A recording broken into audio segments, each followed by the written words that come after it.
All right, let's move on to another one then. We've talked about the German smokehouses, the European smokehouses, and their smoked sausages. One of the things that a lot of people will do here, particularly we mentioned dads kind of standing out in the backyard and grilling, is poking holes in sausages when you're grilling them. Is that okay, I take it that's a bad one just by the eye flare there? I was just contemplating it. It depends. It depends on what you're after. I mean, if you're trying to lower the calorie count and reduce the amount of fat you're absorbing, then you stick a couple of holes in it, and it's the fat that's going to come out. You can see it squirt.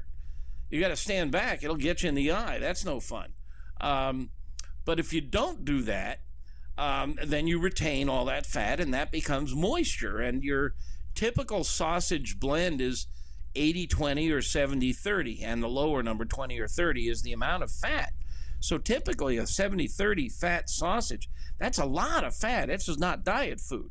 But that fat is what gives it moisture and what gives it juiciness and gives it flavor. So if you poke the holes in it, you're going to get rid of some of that, and it'll be leaner, and it won't be as fatty, and it won't be as caloric, but it probably will be drier. So yes, you can do it or you can't do it depending on what you're trying to do.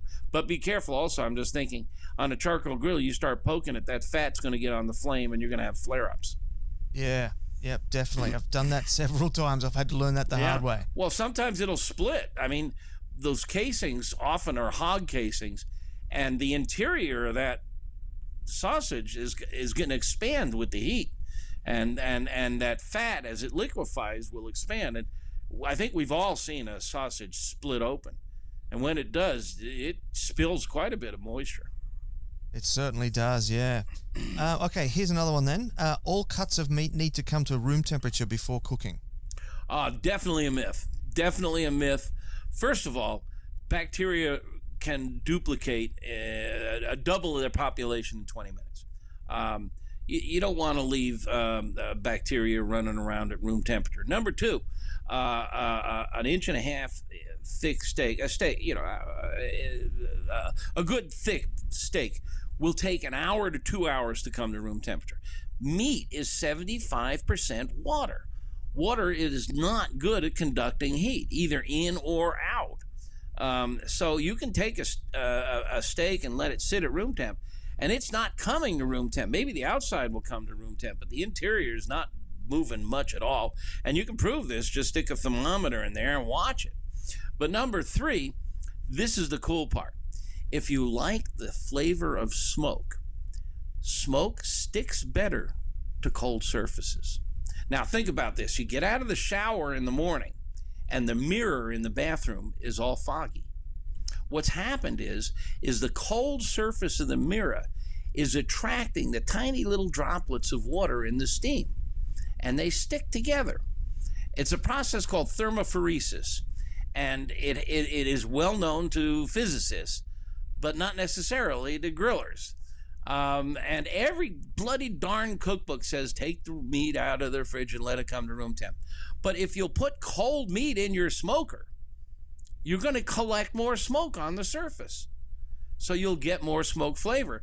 And if you're doing something like a steak or a fillet of fish, they're not on the grill for very long. So you want them cold so that they will attract smoke and hold it. That's interesting, yeah. And I guess that stands to reason too, because it's easier to trim a brisket or a pork shoulder when it's cold than when it's warm. Yeah, well, that's because it's stiffer. The muscles are stiffer when they're cold. You go out on a cold winter day and you're stiff too. Yep, can be. Okay, let's have another one. Let's have a look at... Oh, now this one's probably been asked to death, so hopefully you can give us the last word on it. Soaking chips and chunks.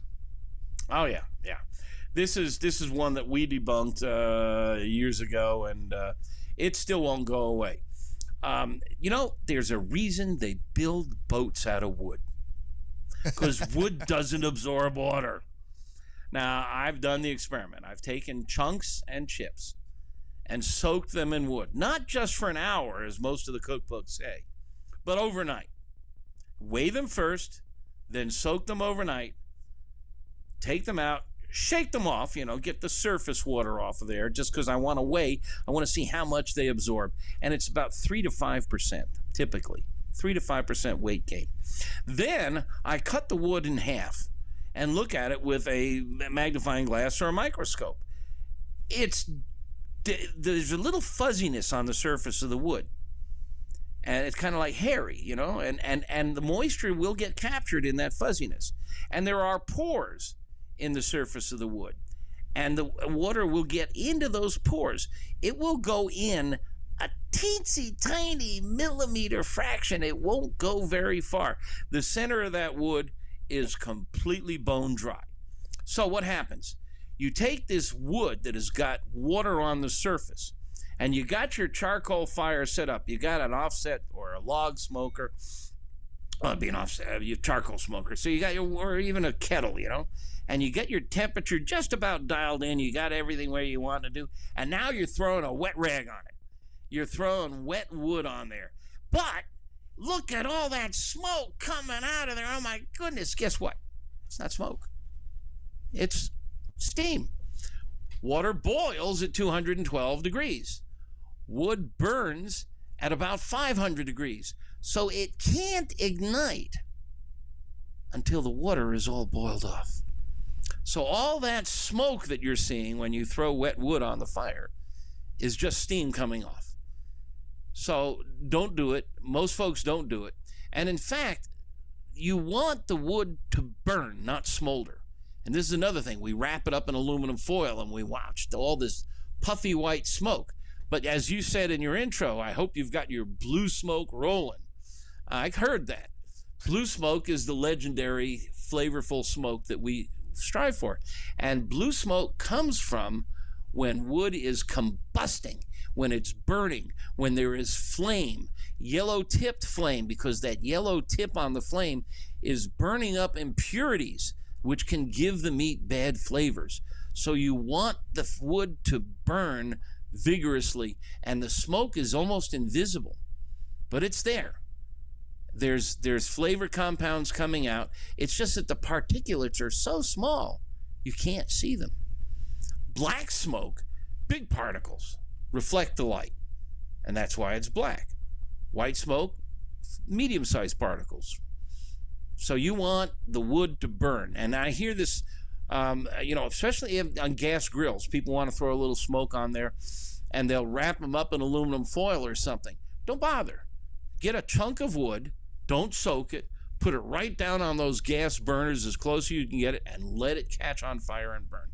And if it combusts and goes away in a hurry, put another chunk on.